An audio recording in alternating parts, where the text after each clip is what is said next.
Hi, my name is Lisa Dubois, and I'm going to be doing a presentation on learning disability central auditory process disorder. The main characteristics of this disorder are that those impacted by it are heard. Small differences in sounds and syllables are hard to discern. According to kidshealth.org, something adversely affects the way the brain recognizes and interprets sound, most notably the sounds composing speech. So the problem isn't so much in not being able to hear, but instead it is not being able to process what is heard. Characteristics continued. Some specific behavioral characteristics according to Mignon and Schminke and Jane A. Barron from the University of Massachusetts Department of Communication Disorders, quote, difficulty hearing in noisy situations, following long conversations, hearing conversations on the phone, learning a foreign language, challenging vocabulary, remembering spoken information, taking notes, maintaining focus on an activity if other sounds are present, difficulty with organizational skills, following multi-step directions, in directing or sustaining or dividing attention, with reading and or spelling, and difficulty processing nonverbal information. So students who are affected by central auditory process disorder have trouble with all of these things because they impact how they hear things. The Learning Disabilities of America website also has a valuable list of signs and symptoms for the disability, some characteristics. They may have difficulty processing and remembering language-related tasks, but may have no trouble interpreting or recalling nonverbal environmental sounds, music, etc. They may process thoughts and ideas slowly, have difficulty explaining them. They may misspell and mispronounce similar-sounding words, or omit syllables such as celery and salary, belt and built, three and free, jab and job, bash and batch. They may be confused by figurative language, metaphors, and similes. They are often distracted by background noises. They may find it difficult to stay focused on a verbal presentation. They may misinterpret or have difficulty remembering oral directions. They may have difficulty comprehending complex sentence structure or rapid speech. They may seem to ignore people, especially if they're engrossed in something. And they may say what a lot, even if they've heard what is said, they may not understand it. Some defining factors of the learning disability. Many of the characteristics of this disability are not unique to CAPD. Attention deficit disorders, hearing disorders, and other behavioral disorders may have similar factors. As a result, it is necessary to rule out other disorders first. The main factors are they are able to hear, but they have difficulty processing the information heard. And the main thing is that there's a disconnect between the ears and the brain. So CAPD is different and separate from intelligence. It's not so much a reflection of the student's intelligence, but a reflection of how they're able to interpret what is heard. To test for the disability, children must be at least 6 years old and be able to take directions. In addition, the child must be able to hear normally in both ears and be able to articulate speech well enough for the audiologist to understand. Specifically, CAPD is when the ear hears what is said, but the brain misinterprets, confuses, or fails to hold on to what is heard.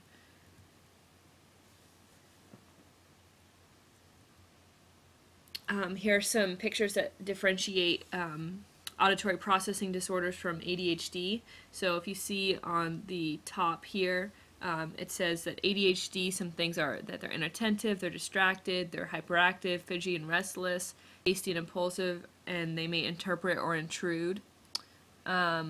Difficulty hearing and background noises is one thing that is for auditory processing disorders. They may have difficulty following oral instructions, poor listening skills, academic difficulties, poor auditory association skills, may to get distracted, inattentive. So as you can see, distracted and distracted are similarities. They may be inattentive. So there are similarities between the two, but the difference is that for auditory processing disorders, it's more focused on being able to hear things, oral instructions, so they get distracted and inattentive because they're not able to really process what they're hearing. In addition, this picture here shows that for a person with CAPD, what they hear is not interpreted correctly after it is heard by the ear and then sent to the brain. So the disconnect is here in the connection between what is heard and what is sent to the brain. For a person who is deaf, the middle ear or inner ear do not function and do not send signals to the brain. So that problem is here. That is not this learning disability. The problem is not here. Everything is heard fine, but the disconnect is here. The history of the disability. First research of the disability began in 1954 with Helmer Michelbust, and that's a picture of him here. His study titled Auditory Disorders in Children began work towards the physiological aspects of auditory disorders. He also believed that the disorder was separate from language learning disabilities. His work sparked an interest in auditory deficits. It wasn't until the 70s and 80s that auditory disorders were studied in depth. In 1977, an auditory processing disorders conference was held, and this was the catalyst for several new studies on the auditory disorder in children. According to the Wikipedia page on this learning disability, virtually all tests currently used to diagnose auditory processing disorders originate from this work that began in the 70s and 80s. In addition, many of the early researchers invented many of the auditory training approaches. More current study of the disorder in the 90s and 2000s has been focused on improving testing, developing new software and technology for auditory training, and raising awareness of the disorder. Prevalence. According to kidshealth.org, only about 5% of school-age children are affected by CAPD. The disorder has no one main cause. Some outgrow it, while others are affected by it their entire lives. Schminke and Barron explained that CAPD is related to maturational delays in the development of the important auditory centers within the brain. Other children may have CAPD simply because their brain develops differently than others. And some children develop the CAPD because of neurological problems or diseases. Some causes of these are things like trauma, tumors, degenerative disorders, viral infections, surgical compromise, lead poisoning, lack of oxygen, and auditory deprivation. Schminke and Barron also claim that the disorder is twice as prevalent in males.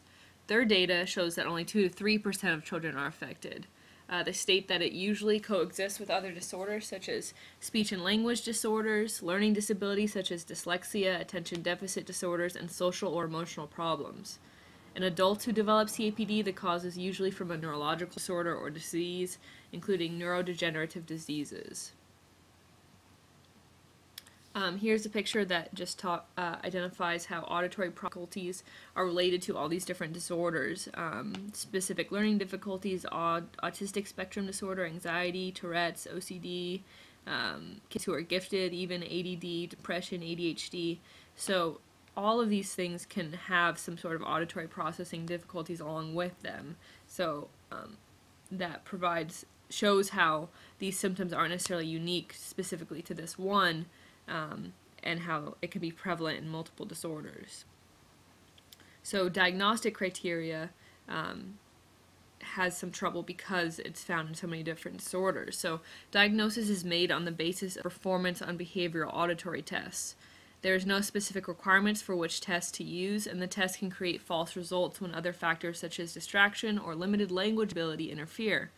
In an attempt to rule out at least some of these factors, the American Academy of Audiology Conference explicitly advocated for the APD to be diagnosed. The child must have a modality-specific problem.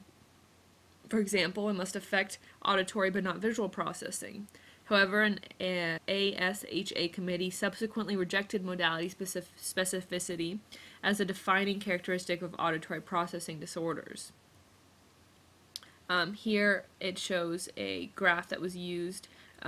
Here is someone in the left ear and the right ear and how they're able to hear. So the left ear is fine and the right doesn't. And so this shows that the issue isn't with hearing so much as it is with the processing.